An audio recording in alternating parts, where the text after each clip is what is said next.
Pasaiako emakume korrikalari taldea, emakumeak korrikan edo jarduera fisikoan ahalduntzeko talde bada. Pasaiako berdintasun sailarekin sortutako proiektu bada eta jarduera fisiko sailarekin. Emakume pasaitarrei dago bideratua. Batez ere haien bizi ohituren ariketa fisikoa plazer bilakatzea beren bizitza ohituretan barneratzeko.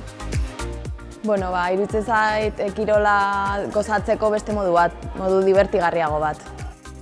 Ni txikitatikan askotan egin izan dut korri eta azkenean familiak izan da eta hori dena azkenean ez duzu zuretzako denbora. Ikasi ditut luzaketak egiten, ariketa diferentiak, gorputza hobeto ezagutzen dut.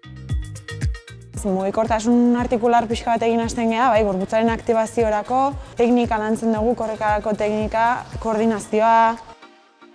Oso ekintza onuragarria gutxienez bai emakumeentzako eta bai korri berriro hasi nahi dugun guztiontzako. Gogoa nuen korrika hasteko, baina beti pereza edukitzen nuen, edo aitzakia jartzen izion nire buruari eta pentsatzen aukera polita da korrika egiten hasteko, korrika gidatua gainera irakasle batekin.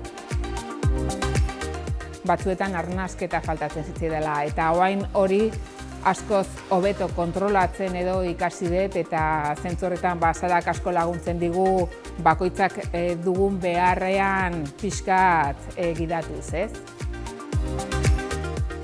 Hasieratik nabaritu dut uste nuna baino gehiago aguantatzen dutela korrika, uste dutena baino gehiago egin dezake dela eta gero ez da motibatuagoa etortzen naiz saioetara. Eta gero gainea tokatu zaiten emakume taldeak zoragarriak dira eta nahiz eta nik azkenetakoa edo nire erritmora jo, beti animatzen gara bati bestiai eta oso kidetasun handia eta ona egiten ari gara. Korrika egiten, disfrutatzea. Nik badut, zuk ere bai. Oso gustora. Gustatuko litzateke igual jende gehiago animatzea.